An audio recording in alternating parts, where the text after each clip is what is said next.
Hello, this is Ken Ferry with this week's Boots in the Field report. This week brought a big change in field conditions with two big rain events. Most of our customers based here in Illinois received from as little as 1.5 inches to over 6 inches. Here at the office, we're definitely right in that 5.5 inch range. This has brought a planting to a stall, I think, well into next week. Talked to guys though in Iowa up there in Cedar Rapids. They've missed the rains and said planting conditions are as good as you're gonna get. Matt said they're done with beans, about 50% done with corn up there. Thought they would be done by Tuesday with everything.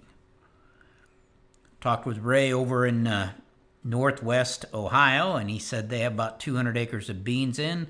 They're hoping to plug another 500 in this weekend before they start corn. Ray said after last year, it's nice to participate in the planting process. Locally, we have a lot of ponds and bathtub rings to deal with. Customers are calling in wondering, how long will this crop survive underwater? The cooler soils will help in this case, as plant respiration is low, meaning the seed survival will be longer. I have seen corn and beans survive underwater in cold soils 6-7 days. In warm soils, they can be in trouble within 48 hours. Water that is still standing on the crop when the 80-degree temperatures hit, they're going to be less likely to survive. I was out digging this afternoon in some of the aquaculture fields around the office that were underwater 3 days, and they're actually looking pretty good as I dug the seed up and looked at it, both corn and beans. Some, of course, are still underwater, and they probably won't survive the 80-degree weather forecasted. Some ponds have large rings of washed up corn stalks that have buried the seed, and they're going to be in trouble. By the time that it's dry enough to burn, the seed's going to be already dead. So we're going to have to do some work on these ponds before we can replant them. Most everybody, though, has plenty of ground to plant first before we worry about redoing the ponds. We have plenty of time to go back and patch them in if needed. Most everyone is still in better shape than they were last year. We got to keep that in mind. And except for the cold soils, planting conditions were pretty sweet before the rain. When we go back now, we're going to have to teach the planter to dance a little. So guys, watch the downforce. Some of this unemerged corn that has been in the ground a long time, in some cases 30 days, has got me concerned. What kind of stand are we going to end up with?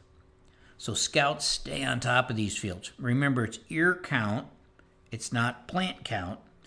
So give them some good evaluation and checking those stands. Anything that's more than one collar behind is not going to put on an ear. So again, we have time to fix these fields instead of settling with something that's going to give us a 60-70% ear count. After this surface dries out, we'll be dealing with a crust on some of these fields, and they're going to need a little help getting through it. Don't let the crust get too hard before you run the hoe.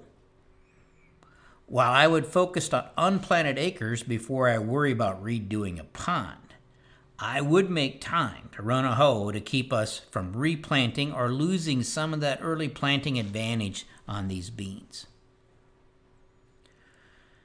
Several growers have been concerned about the 6 inches of rain and what it's done to the nitrogen program.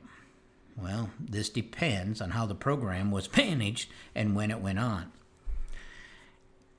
Anything spring stripped or put on with the planter is pretty safe. I don't expect much loss. Any spring anhydrous is also pretty safe. Most of that hasn't converted to nitrate yet. With fall applied anhydrous, it's a little riskier there. In our fall applied inhibitor plots, we checked them on April 16th. The fall nitrification strips were doing better than I expected. It showed us 80% was still in the ammonium form. This week's testing isn't back yet, so we'll see how much they changed. The blocks without the inhibitors were 90% converted to nitrate. This N is subject to loss. Now, this anhydrous was applied November 25th. The fact that it's banded will help, but my guess is a portion of it has moved into the second foot, and our corn roots will have to catch up to it. The winter applied AMS, that'll need to be watched pretty closely too, guys. It could have moved deeper in the soil as well. As I drive the countryside, I don't see a lot of serious erosion, which means this rain came slow, but it also means it's soaked in. And where water goes, nitrates goes. Surface applied 32 and 28%. Last week, remember it's 25% nitrate. This nitrate will travel with the water, meaning it is headed deeper in the soil. I don't think it's lost, but if you're counting on it to handle the carbon penalty, it may be too deep when the small corn with the shallow root system is dealing with the carbon penalty. If you're applying the minimum amount to handle the carbon penalty in your surface broadcast, which we believe, based on our plots, that it's about 60 pounds for corn on soybeans and 100 pounds for corn on corn. If you're putting that minimum amount on this year and you got that 5 to 6 inches of rain, you may see your corn slow down or stall when it goes through the carbon penalty, which will start when the soils get and stay above that 65-degree mark. We often say a planter applied in has a 2x efficiency factor when it comes to paying the carbon penalty, meaning that 30 pounds banded with the planter will do as good as or better than 60 pounds broadcast near the surface. Well, this is true if the broadcast N stays in place. In years like this with heavy rain that moves the nitrogen deeper in the soil, out of the small plant's reach, the planter N may be 3 or 4 times more efficient. The N needs to be near the surface, that top 2 or 3 inches, 2 or 3 weeks from now, when the carbon penalty starts. So if you put on the minimum and feel that it's moved deeper in the soil, you can pull like a 0 to 6, 6 to 12 nitrate to check it out. And you can tell then as your broadcast N move deep. And if it's moved deep in high carbon penalty situations, like corn on corn or high carbon cover crops, be ready to side dress early and preferably with like a Y drop application. If you have pre-emerged herbicide application to go on yet and the corn is not up, you could pull a little N out of your side dress and sneak it back into that herbicide application. If you banded your N with the planter, it is somewhat protected from all these rain events. It was applied in a stream the size of a pencil and near the plant. It can handle even 5, 6 inches of rain. Now, these ponds will be subject to denitrification.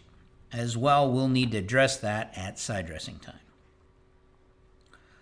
Looking at our wheat here at the office, as well as some pictures you guys have sent in and other growers concerned about frost damage, so far what I see looks to be just cosmetic. But if scouts are out there and you see a field that's got you concerned, bring some of the wheat along with the soil in a bucket by the office. When we get time, we'll split those stems and look at them under the microscope and be sure that we aren't missing something. Even with this little setback, we're in much better shape than we were last year. So keep your chin up. Hopefully we'll be back in next week and we can wrap this thing up. Katie's crews have finished the spring testing or cranking on the summer testing. So in this rain delay, if you haven't sent in your summer testing, try to get it done. It makes us a lot more efficient if we can clean up your acres when we're in your neighborhood. Summer testing makes for a lot more timely work in the fall for both you and our crews. To stay up to date, check out our website at croptechinc.com and subscribe to our podcast, Boots in the Field Report. Keep her safe, keep her moving.